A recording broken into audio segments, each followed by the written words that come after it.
Qui est là? C'est la Pinou. C'est la Pinou qui? C'est la Pinouillère.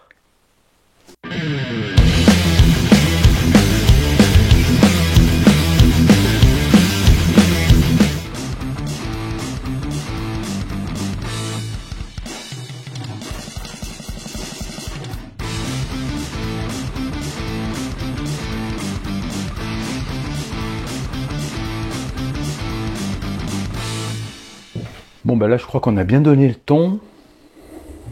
On va quand même reprendre un café là parce qu'avec une intro pareille, moi je suis fatigué. Donc, pour la nouvelle année, visiblement les intros seront encore plus pourries que l'année d'avant.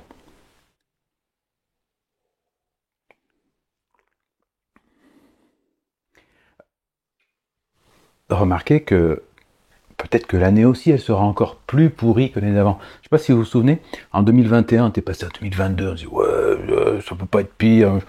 Si, visiblement, ça peut. Moi, je suis pas pessimiste. Hein. Vous savez ce que c'est un optimiste? C'est un pessimiste mal informé. On va parler bois quand même. Ah oui, salut les boiseuses et salut les boiseux. Donc aujourd'hui, on va causer débit, puisque j'attaque le projet de la porte de salon. Alors dans une précédente vidéo, j'avais mis... j'avais un petit peu expliqué la genèse, comment je réfléchissais le truc, etc. etc. Donc là j'ai fini la modélisation. Je ne vais pas vous faire un speech sur la modélisation, on va en reparler dans des vidéos qui vont suivre. Là je voulais faire plusieurs choses. La première c'est que je voulais tester cette lame. Donc là elle est montée sur la scie. Alors ce que je vais faire c'est que je vais juste vous mettre quelques images. Puis je vous mets aussi un petit lien si jamais ça vous dit de faire l'acquisition de cet objet. Voilà. C'est un lien affilié, comme d'habitude, hein, je vous le dis. Donc si vous voulez pas me rendre service, surtout ne cliquez pas sur ce lien et recherchez la référence de la lame que je vous indique aussi dans la vidéo. Il n'y a pas de raison. C'est une lame Freud, hein, puisque je suis partenaire avec Freud. Ils m'ont envoyé cette lame, je voulais la tester. C'est une lame qui, pour moi, est intéressante parce qu'elle est assez polyvalente. On peut faire du débit avec, puisqu'elle a des dents anti-recul, donc pour tout ce qui est délignage, c'est pas mal. Ça tronçonne bien aussi, ça semble avoir beaucoup de dents, mais c'est très efficace. Je me suis fait surprendre. Comme d'hab chez Freud, ça coupe. Du coup, ça fait plus du copeau que de la sciure. Donc ça remplit assez vite l'aspirateur. On va le voir dans la vidéo. C'est assez fun, ça aussi. Je me suis fait un peu avoir. Voilà. Bon, maintenant j'ai changé le sac, donc ça va aller mieux. Mais j'ai foutu de la poussière partout. Je suis bon pour tout nettoyer. C'est pas bien grave. J'aurais dû m'en rendre compte. Voilà, donc cette lame, je voulais la tester. Je voulais aussi tester le débit à la volée avec la scie circulaire comparé au débit à la scie à format. Alors, pourquoi je voulais comparer les deux? Parce que c'est bien gentil de faire du débit à la scie à format, mais quand on commence à déligner des longueurs de 2,50 m, eh ben, il faut avoir un chariot qui fait plus de 2,50 m, ce qui n'est pas mon cas, je crois que je m'arrête à 2,30 m, pour une raison simple, c'est que de toute façon, je n'aurai pas le débattement nécessaire dans l'atelier. Et ce qu'il faut bien comprendre, c'est que quand vous avez un débattement de 4,50 m, c'est contre-productif d'avoir un chariot qui fait, mettons, je sais pas, 5 mètres de long. Parce que vous pourrez plus le bouger du tout et du coup, vous avez plus de débattement au chariot. Hein, voilà. Donc il faut avoir un chariot qui fait moins, finalement, de la moitié de la longueur que vous avez de dispo dans la pièce. Alors moi j'ai aussi une configuration où j'ouvre la porte pour les pièces longues, etc. pour pouvoir déborder un peu sur l'extérieur. C'est pas toujours possible dans une pièce. Et puis encore une fois, j'ouvre pas la porte tout le temps. Là par exemple on est dimanche, donc je vais pas ouvrir la porte le dimanche matin alors que tout le monde dort dans le village. J'essaie de faire du bruit que pour moi, porte fermée. Le débit à la volée, pourquoi? Parce que parfois, on peut pas déplacer ses plateaux comme on veut, ou alors on fait un pré-débit en scierie pour pouvoir transporter. Etc., etc. Alors en scierie, bien entendu, c'est pas mal d'avoir une scie sur batterie, hein. Mais avant d'embarquer le bois, voilà, on peut avoir besoin de faire du pré-débit. On peut aussi avoir besoin de faire du pré-débit près de son stock de bois parce que les plateaux, c'est lourd à transporter. Là, je trimballe des plateaux de 45, c'était un petit peu compliqué. Donc j'ai fait un pré-débit, tout simplement parce que c'était compliqué de le faire à la scie à format. Mais il y a du débit que je préfère faire à la scie à format, une fois que c'est rendu possible par la configuration. Et notamment, là par exemple, je vais débiter des pièces qui sont assez petites sur la scie à format. Du coup, bah, c'est plus pratique à la scie à format, voilà, ça des lignes rapides, tout ça, c'est plus intéressant. Donc voilà le pourquoi du comment, je débite à la format ou pas à la format, avantages et inconvénients. Donc ça pour moi c'est intéressant de faire ce débit-là. Voilà. Eh ben allons-y, on va commencer par tout ce qui se fait donc à la scie circulaire. Alors pour ça j'ai pris la Makita. Je vais vous montrer ça. Voilà donc la Makita HS0600. Je vous mets aussi un lien dans la description, voilà, comme ça si vous la voulez, vous pouvez vous la prendre. Alors pourquoi j'ai pris cette scie là? Parce qu'elle a une très bonne capacité de coupe, c'est dur aujourd'hui. Très bonne capacité de coupe, ça veut dire qu'elle arrive à débiter 100 mm. C'est une scie qui est assez puissante, hein. Il y a un moteur de 2000 watts. Bon alors le problème c'est que la puissance des moteurs est toujours exprimée en puissance absorbée. Et là les 2000 watts on les sent bien. Par contre c'est une scie, alors je vais pas dire que c'est réservé aux initiés, parce que je trouve ça un peu con de dire ça comme ça. Par contre méfiez-vous quand même, elle a un défaut, si on peut appeler ça comme ça, c'est qu'elle n'a pas de démarrage progressif. Ça veut dire que quand vous allez appuyer sur le bouton mise en marche, vous sentez bien le moteur qui se met en route. Donc, au moment de la mettre en route, voilà, vous êtes posé, vous êtes stable et surtout vous la tenez, quoi. Hein, parce que ça peut surprendre les premiers coups. Donc dessus, j'ai mis la lame dont je vous ai parlé, voilà, qui fonctionne très très bien. J'en suis très content. Je vais essayer de vous montrer un petit peu à quoi elle ressemble. Voilà, donc je pense qu'on voit bien là. Vous avez cette petite forme là. Donc ça, c'est de l'anti-recul en fait. Et c'est très adapté à cette scie parce que cette scie notamment n'a pas de couteau diviseur. Donc s'il y a un resserrement du bois, en délignage, on peut facilement sentir le contre-coup. Comme elle est assez lourde, elle va rester relativement stable. Voilà. Petite astuce que je partage avec vous, hein, je vais en reparler, mais donc je me sers du guide parallèle hein, pour faire mes coupes de longueur. Et ce que j'ai fait, même si ça peut paraître un petit peu exagéré, c'est tout simplement que j'ai rallongé mon guide de délignage. Pourquoi? Parce que comme ça, quand je vais faire mes coupes de longueur, si jamais la première coupe que j'ai faite à la volée et sur laquelle je m'appuie, j'ai un tout petit peu dévié, etc., plutôt que de reproduire cette déviation, comme le guide est long, il va quelque part l'absorber, c'est-à-dire qu'en fait, il va pas rentrer dedans et il va continuer tout droit. Voilà. Donc ça, c'est pas mal. Ça coûte un petit morceau de bois, un petit assaut, 2 vis. Voilà. Donc c'est du bricolage super haut de gamme, mais efficace. Alors on le fait aussi un petit peu sur les défonceuses, des fois pour d'autres raisons. Voilà, donc on cherche pas une super précision, mais enfin si on peut avoir une coupe un peu plus rectiligne, on va pas cracher dessus. Bon, voilà.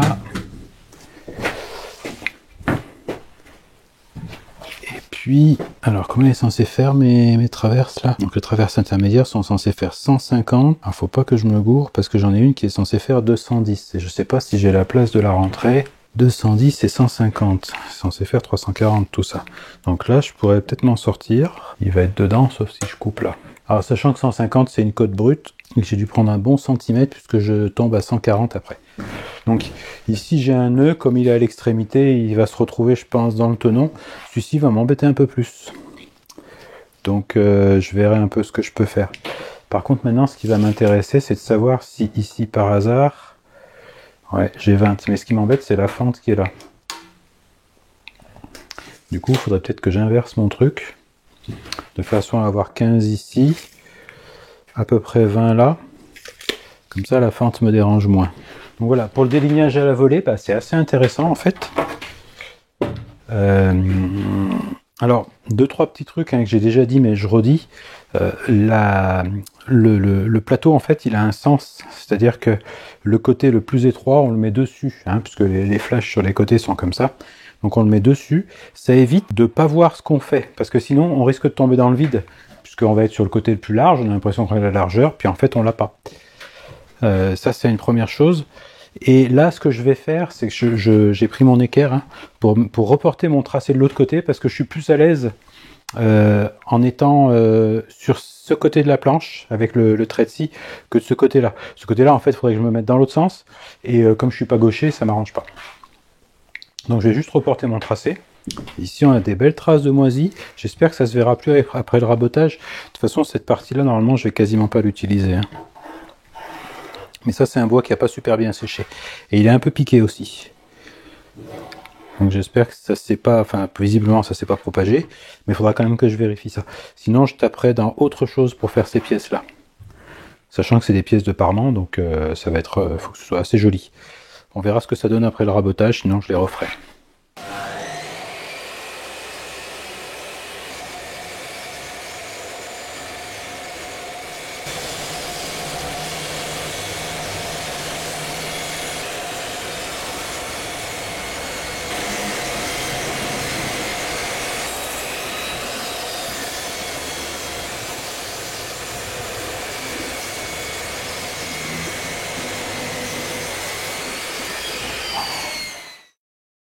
Bon.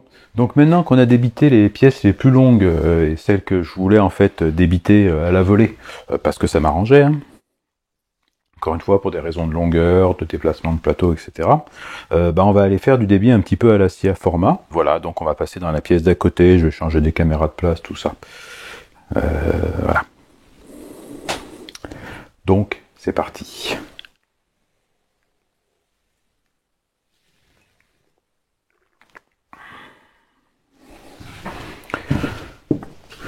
Bon, donc pour le débit sur la scie à format, première chose, on va changer la lame parce que celle-là n'est pas du tout adaptée.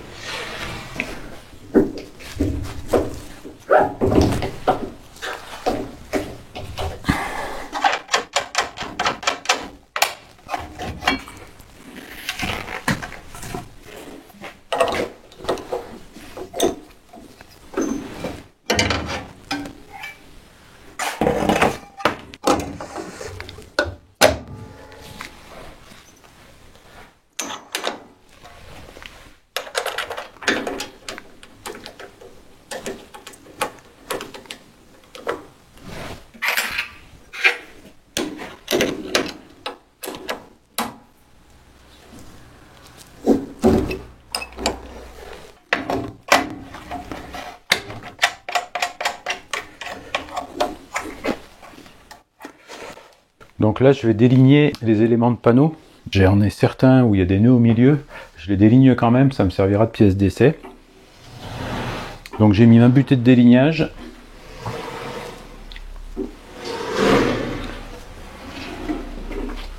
Alors par contre, je vais passer tous mes panneaux du bon côté parce que sinon à chaque fois, je vais galérer pour les attraper et les mettre en place. Là, mon panneau, il est tuilé un petit peu. Donc il est tuilé comme ça. Du coup, si je viens l'appuyer sur le chariot, il va énormément frotter là, surtout avec cette butée là qui est assez puissante. Donc je vais avoir un problème, c'est que je vais forcer comme un bourrin, puis ça va pas être bon pour la machine. Donc je vais prendre une équerre et je vais reporter mon tracé de l'autre côté.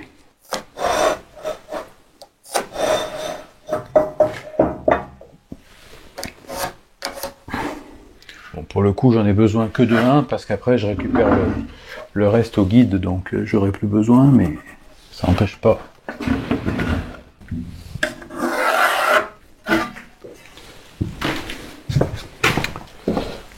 Évidemment.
Donc j'ai fini le travail avec la butée de délignage.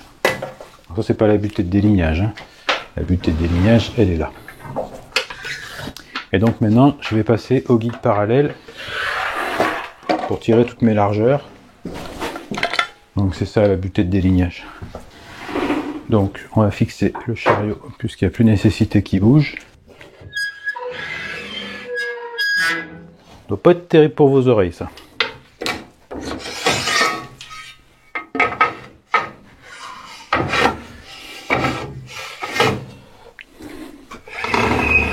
Je la règle à peu près pour qu'elle soit jusqu'à la moitié de la lame là. En fait l'erreur qu'on fait souvent, hein, c'est qu'on va faire ça en fait. Voilà, on va la mettre comme ça. Et le problème c'est qu'en faisant ça, en sortie de lame, vous allez avoir la pièce qui va potentiellement se resserrer un petit peu sur la lame et c'est pas très intéressant. Voilà. Donc comme j'ai pas besoin d'une précision énorme, hein, puisque de toute façon je vais raboter derrière, j'ai pas non plus besoin qu'en sortie ça force. Donc je règle mon chariot à moitié. Voilà, et là je vais prendre toutes les pièces que j'ai fait tout à l'heure, je vais m'appuyer sur les champs que j'ai déjà délignés et je vais faire mon délignage. Donc j'ai juste besoin de reprendre ma cote de largeur finale. Alors je sais plus combien j'avais prévu. Oui, parce qu'en fait il y a des fois il y a une différence entre la théorie et la pratique, hein, qui est que bon bah en théorie, cote brute pour mes éléments de panneau c'est 125 mm, enfin 126, j'ai mis 125 partout, mais des fois au tracé je prends pas pareil. Bon là on va faire 125, normalement ça devrait être à peu près bon, on va faire 123 même. Alors pourquoi 123? Parce que quand j'ai fait mes tracés j'ai pas tenu compte de l'épaisseur du trait qui fait à peu près 3 mm. Et 3 mm, et ben c'est 3 mm. Parce que mine de rien, avec 3 mm, quand vous faites 3 traits de scie, quand vous arrivez au bout, vous avez perdu presque 1 cm. Donc le poussoir de sécurité à portée de main, toujours, le casque, ça j'en ai besoin. Mes panneaux sont du bon côté. Voilà, c'est parti.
Alors, deux précisions qui sont importantes. Quand je fais ça, je mets toujours le creux vers le bas. Enfin, oui, la bosse, du coup, c'est la bosse du panneau, quoi. Enfin, je mets toujours le panneau, hein, si j'exagère, je le mets toujours vers le bas. Ce qui fait que quand je fais ma coupe, ça tombe de chaque côté de la lame, comme ça. Alors que si je fais dans l'autre sens, ça vient resserrer sur la lame et ça peut être dangereux. Et le deuxième point, c'est que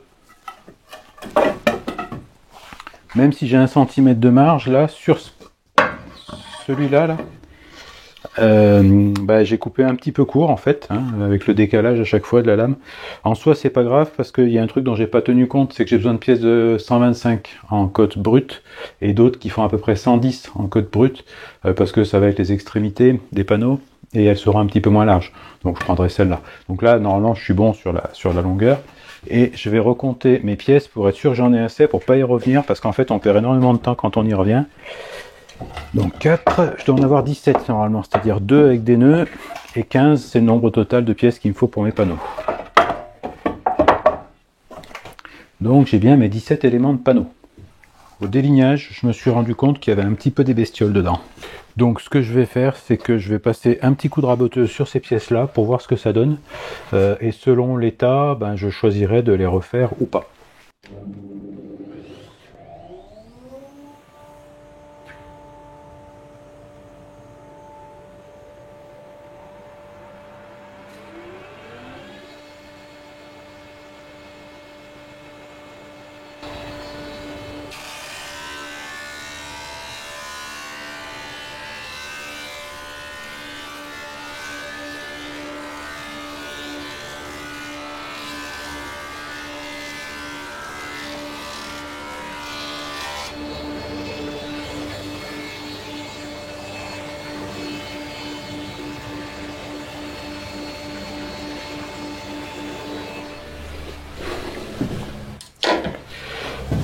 Bon, donc il y en a une qui est vraiment bien mangée. Alors le bois a été traité hein, depuis. Mais celle-ci elle est trop mangée donc je vais pas la garder. Par contre les autres ça va.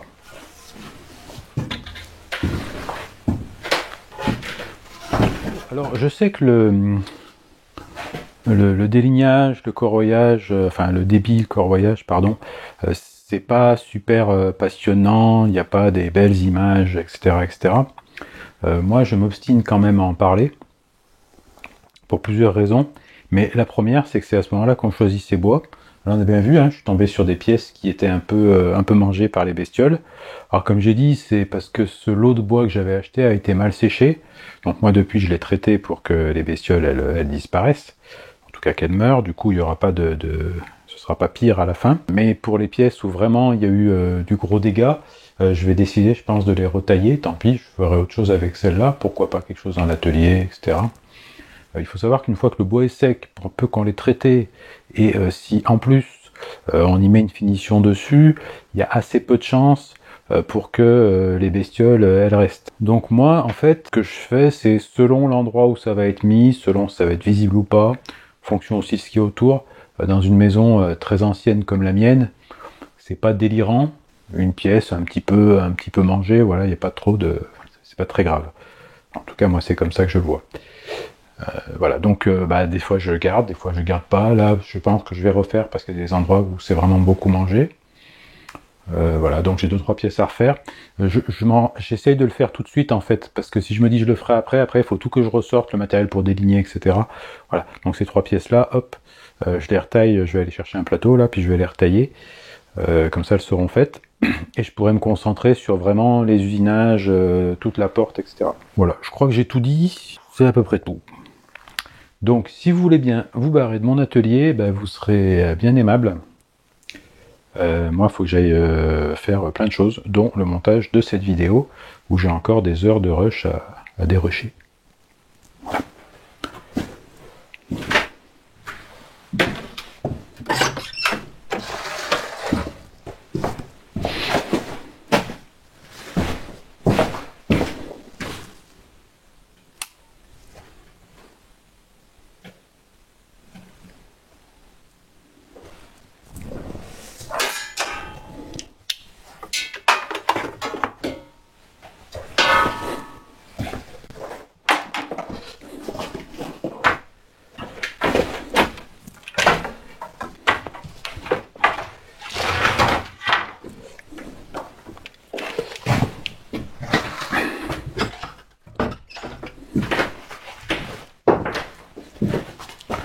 Alors s'ils pouvaient arrêter tous de me faire des vœux, des machins, des trucs, arrêtez de me souhaiter la prospérité, faites-moi un chèque, franchement. Ça va plus vite. Les souhaits, c'est toujours un peu aléatoire. Un chèque, hein, pas un chèque en bois, hein, ou donnez-moi des espèces aussi, si vous voulez. Voilà, ça c'est bien. Ça. Là, on est prospère, tout de suite. Là, on sent que vous avez vraiment souhaité, là.